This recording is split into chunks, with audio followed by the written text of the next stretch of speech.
Hello বন্ধুরা, short single ব্লগের পক্ষ থেকে নিয়ে এসেছি নহবতখানা গেট। তো নহবতখানা গেট আমি দেখাতে নিয়ে এসেছি। তো এই নহবতখানা গেটে ঢোকার আগে আমরা এখান থেকে একটু টিফিন করে নিয়েছিলাম। তো সকালে টিফিন করে নিয়ে তারপরে আমরা এই নহবতখানার গেটের মধ্যে ঢুকবো। তো এই ঢুকে গেলাম এক এক করে নহবতখানা গেটের মধ্যে।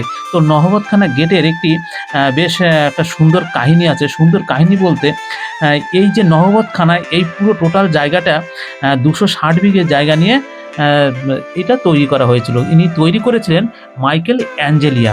তো মাইকেল অ্যাঞ্জেলিয়া এটা তৈরি করাতে তার হাতের আঙুলটা কেটে নেওয়া হয়েছিল। মানে আঙুলটা বলতে ২ হাতেরই আঙুল কেটে নেওয়া হয়েছিল।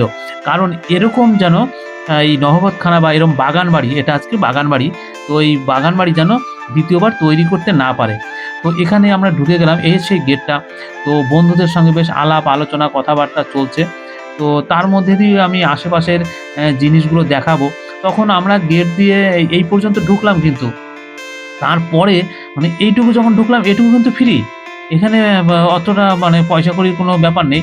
আর এর মধ্যে কি, কি দেখার মতো আছে সেই জায়গাগুলো এই যে এখানে ছবি করে দিয়েছে আরকি, টানানো আছে। এইগুলো দেখা যাবে এখানে। তো আমরা সেখানেও দেখেছিলাম। তো এক, এক করে দেখাবো। কারণ শর্ট ভিডিও আমি তো একবারে সবগুলো দেখাতে পারব না। এখানে ঘোড়ার উপরে এরকম অনেকগুলো মূর্তি করা আছে এই জঙ্গলের মধ্যে। এগুলো অবশ্য পরে বানানো, এগুলো তো তখন ছিল না হয়তো সম্ভবত। তো এখান থেকে আমরা টিকিট করলাম। টিকিট আমরা যখন জিজ্ঞাসা করলাম কত করে, বলছে ৳৩০। কিন্তু টিকিট কাটার সময় নিল আমাদের কাছ থেকে ৳৪০। অর্থাৎ ৳৩০ থেকে যে পরে ৳৪০ হয়েছে সেটা উনি মুখ ফসকে ভুল করে বলে ফেলেছিল ৳৩০।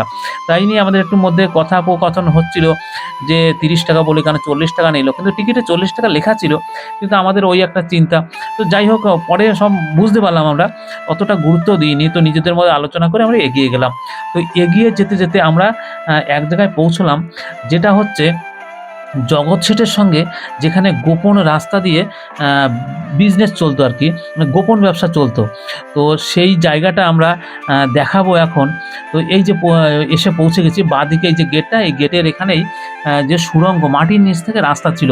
তো এই পর্যন্ত ভিডিওটি। পরের ভিডিওর জন্য অপেক্ষা করুন। আবার এর পরের কাহিনীটি দেখাবো। খুব ভালো লাগবে।